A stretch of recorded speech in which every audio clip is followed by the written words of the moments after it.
السلام علیکم ورحمۃ اللہ وبرکاتہ۔ بسم اللہ الرحمن الرحیم۔ آج کا ہمارا چیپٹر ہے دو بڑے سہارے چھوٹے۔ آئیے شروع کرتے ہیں۔ نظر بندی اور بائیکاٹ کا دور ختم ہوا، لیکن اس سے یہ نہیں سمجھیے کہ حالات سدھر گئے، بلکہ حالات اور خراب سے خراب ہوتے چلے گئے۔ یہ نبوت کا 10واں سال تھا۔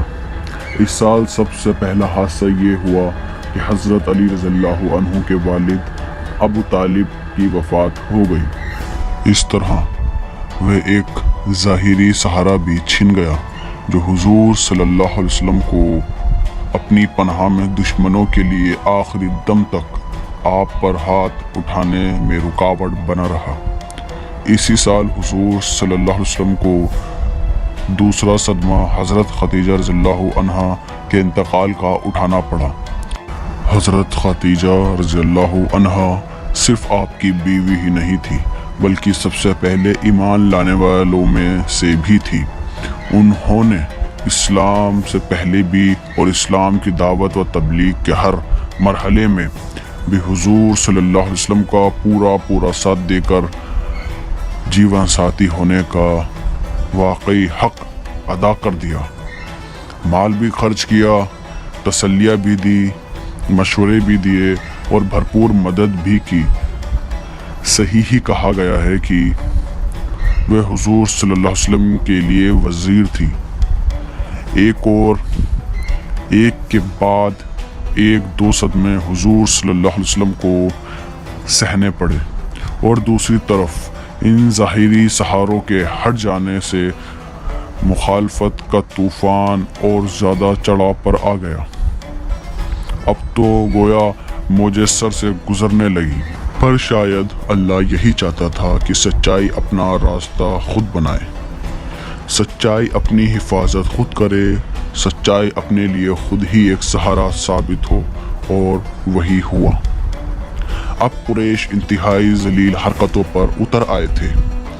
لونڈی کے جھنڈ پیچھے لگا دیے جاتے جو شور مچاتے، اور حضور صلی اللہ علیہ وسلم کو نماز پڑھتے تو وہ تالیاں پیٹتے۔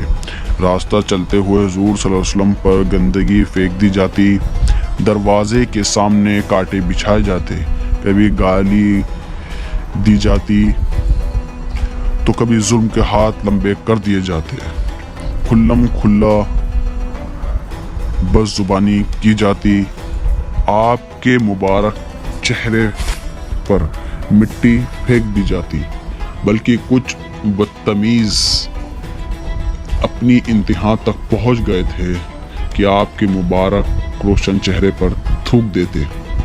ایک بار ابو لہب کی بیوی ام جلیل پتھر لیے حضور صلی اللہ علیہ وسلم کی کھوج میں حرم تک اس ارادے سے آئی کہ ایک ہی وار میں کام تمام کر دیں، پر حضور صلی اللہ علیہ وسلم حرم میں سامنے ہی موجود تھے، لیکن خدا نے اس کی نگاہ وہاں تک پہنچنے نہ دی، اور یہ حضرت ابو بکر صدیق رضی اللہ عنہ کے سامنے اپنے دل کی بھڑاس نکال کر چلی گئی۔ ایسے ہی ایک بار ابو جہل نے پتھر سے حضور صلی اللہ علیہ وسلم کو حلال کر دینے کا ارادہ کیا، اور اسی ارادے سے حضور صلی اللہ علیہ وسلم تک پہنچا بھی، پر اللہ نے ابو جہل پر ایسا رعب ڈال دیا کہ وہ کچھ کر نہ سکا۔ ایک بار تو دشمنوں کا جھنڈ آپ پر ٹوٹ پڑا، آپ کو سخت تکلیف پہنچائی۔ واقعہ کچھ یوں ہے کہ دشمن بیٹھے یہی ذکر کر رہے تھے کہ اس شخص محمد صلی اللہ علیہ وسلم کے معاملے میں ہم نے جو کچھ برداشت کیا ہے اس کی مثال نہیں ملتی۔ اسی بیچ حضور صلی اللہ علیہ وسلم تشریف لائے۔ ان لوگوں نے پوچھا کہ کیا تم ہی ہو جو اللہ کا پیغام کھلے طور پر دیتا ہے؟ حضور صلی اللہ علیہ وسلم نے پوری ہمت کے ساتھ فرمایا، ہاں میں ہی ہوں جو یہ کہتا ہے۔ بس یہ کہنا تھا کہ چاروں اور سے دھاوا بول دیا گیا۔